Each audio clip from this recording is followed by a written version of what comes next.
It's finally time, guys, to dig into this 1996 RM80. I know it needs wheel bearings in the back, chain and sprockets. There's something going on with the exhaust. There's a big hole. Let's dig in and I'll show you what we got. So the expansion chamber on this bike has got some sort of a clamp going on, trying to hold the hole. There's a hole behind it. We're gonna get this pipe off and see if we can weld it up.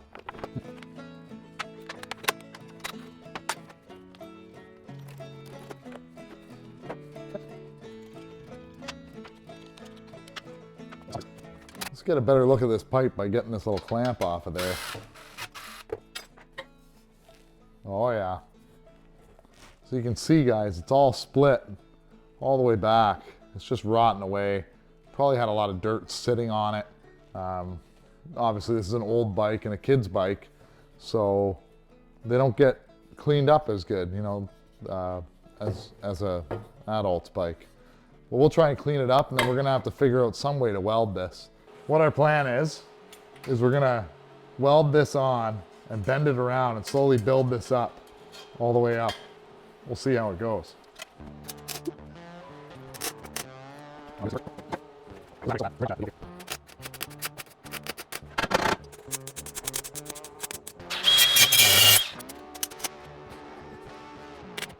Every time you tack, there's a hole. It's fine, I don't care too much about having a hole because I can fill it and fix it, but it's a matter of not making too many holes. yeah.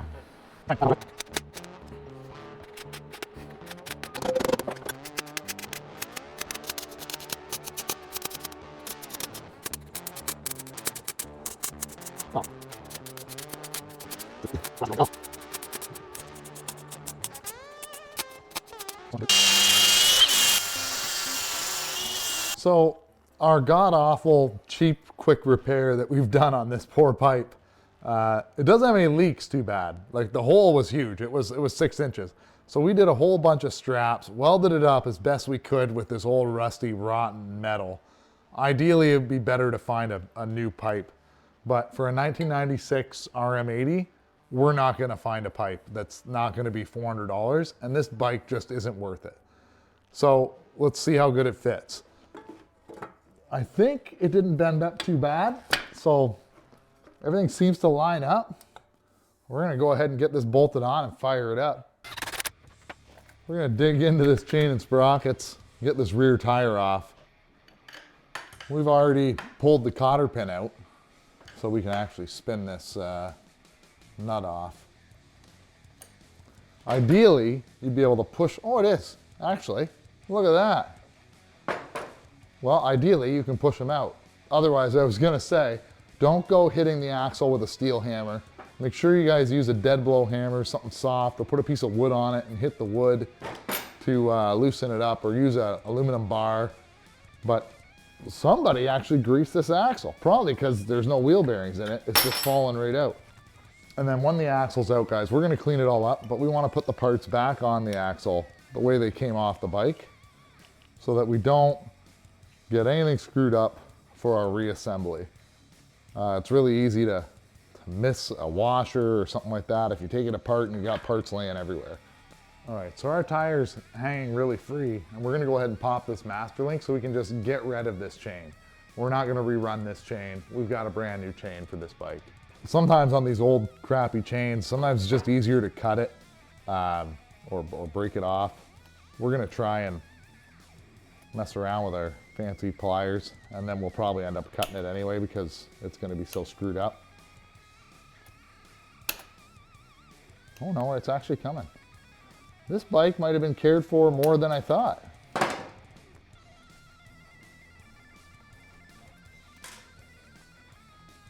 Oh, it's pretty tight in there. There we go. There we go. I just wanted to try and show you guys how bad these bearings are. You can see, if I can show you, you can see the ball bearings. They're falling out by hand. So there's ball bearings in there from the bearing because it's not a pin bearing, I guess. I don't know what somebody's done. Whoever was riding the bike, they're lucky. They're lucky they didn't get hurt. But Yeah, definitely needs bearings. Another important thing on these older bikes is to try and get these out, guys. This one's greased up pretty good, but your adjusting block goes in like that, and your axle runs through it, and this is how you adjust your chain on these bikes. So it's crucial to clean this, make sure it's good and clean, and keep it greased, because if it gets packed full of dirt or anything like that, they really, really can cause some problems. So on this bike, the front sprocket, which is pretty worn out, is held on with a little C-clip. So you will need a set of C-clip pliers to take that off. These pliers are special, so when you squeeze them, they open up. So we're able to put it in the 2 holes, squeeze it, and take off the clip. We're gonna go ahead, we've cleaned up the shaft just to make sure all the grass and stuff that was stuck behind there. We're gonna go ahead and put our brand new sprocket on. Matter of trying to pull these seals, see how that goes. Well, that's not bad, that came out with half the bearing, I think. There we go. All right. So buried inside of here, there's another C-clip that holds the bearing in, it looks like. So this one's opposite. You have to squeeze it together to pull the C-clip in. There we go. And that kind of holds the bearing. I don't know if there's supposed to be one on this side. Doesn't look like it. There's no retainer. So it's just the bearing on this side that holds it. So normally, when it comes to wheel bearings, I like to use a blind bearing puller to pull the bearing out. But because there's so much odd stuff going on and I don't know what's all in there, I'm just gonna try and drive the bearing out now that I have the C-clip out of the way. We're just using a punch, putting it on the edge of the bearing. You may have to heat it.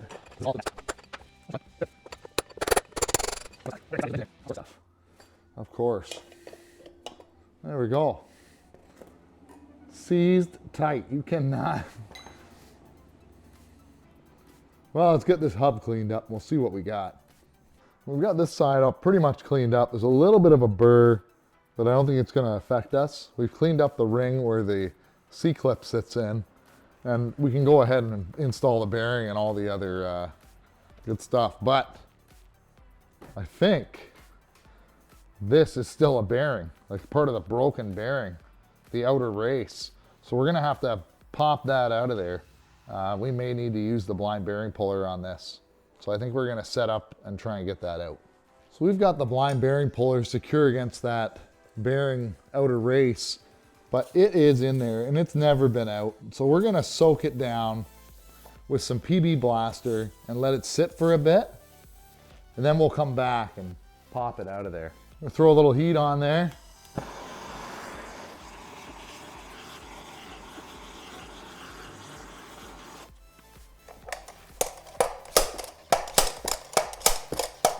There she goes. Perfect. I figured that was a bearing race. So we'll let this cool down, get it off of here, and we'll deal with cleaning up the rest of the hub and getting the bearings in. Before we go ahead and put the bearings on, it's a lot easier now for me to change this sprocket while I can still put it on my stand. So I'm not working on my hands and knees.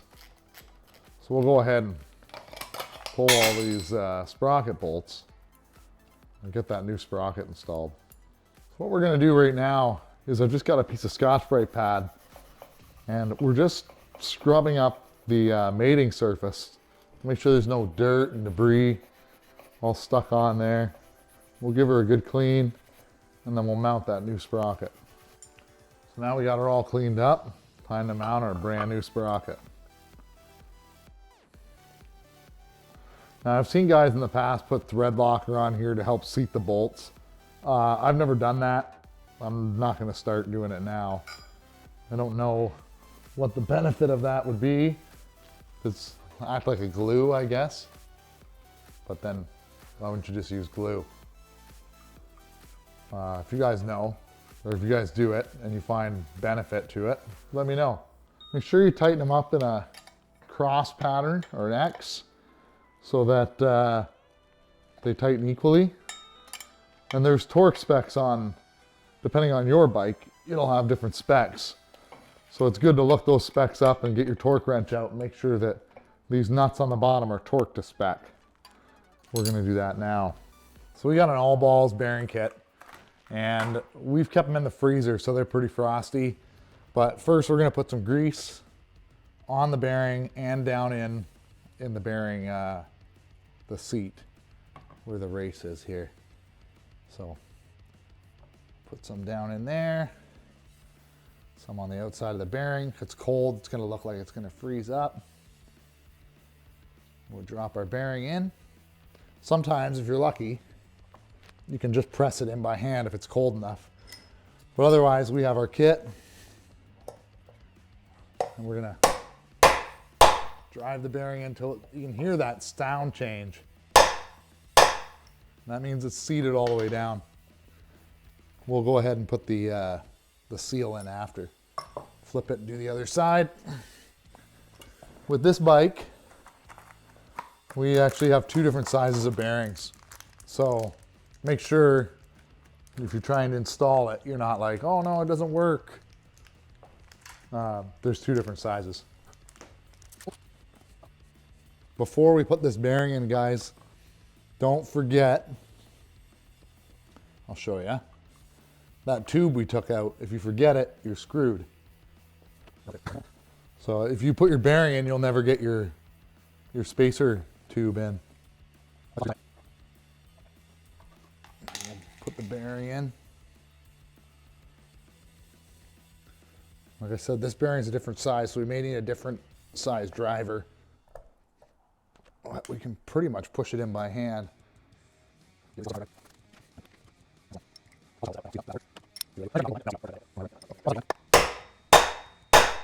And there the sound changed. So the bearing's seated all the way down. So I know there's a burr here, so I don't want to cut my finger, but we'll go ahead and put our seals in. So before you go and put your seal on the sprocket side, this bike's got the little C-clip.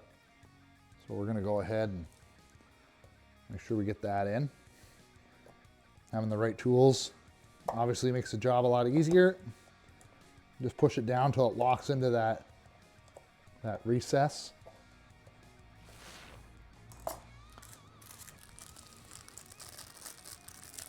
And then the smooth side of the seal goes out. The cup side of the seal, you need to take grease, put it into the cup. This ensures that your bearing's all greased up properly and sealed. I know that they're sealed bearings, but this is the way I've always done it. I have good luck, and this is the way we're going to keep doing it. And you just push that seal in by hand like that. Done. Same on the other side. All right, so we put our wheel spacers back in, same on each side. Both wheel spacers are identical on this bike, so that keeps it pretty lucky. We're gonna get her up in here close to the where it needs to be. We're gonna grease up the axle and install it.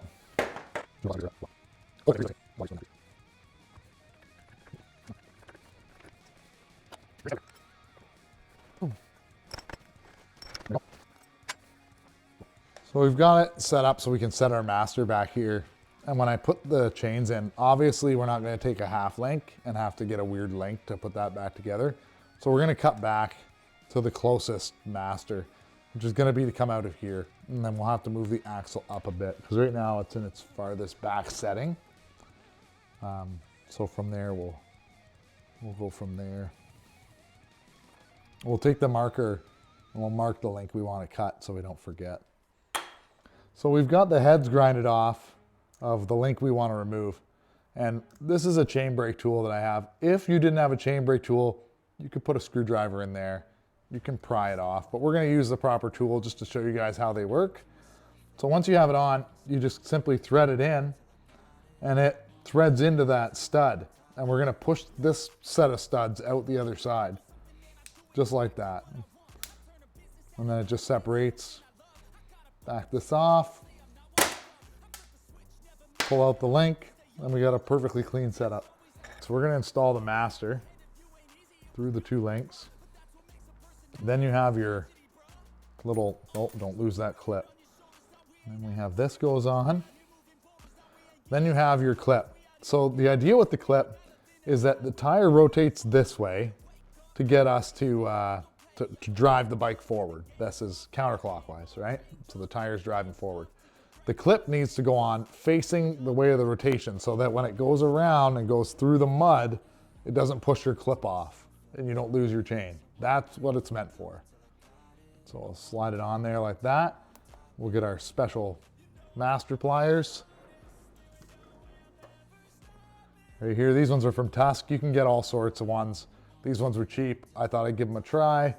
They actually work, which I didn't think they were gonna, but now they're my favorite chain pliers. Just like that. All right, so we've got the chain pretty much adjusted. The issue with this bike is that we're missing like basically a block here, which I could build at work, a piece of aluminum, and then put a nut on it so it tensions to itself, and we may do that, but for right now, this is good enough. We've spaced it out, and how we check it, because the marks are no good, you can't see them, is we went off a known center that's straight, so like the swing arm bolt, and we measured back on both sides and made sure it was equal. Well, this 96 still needs a pile of work.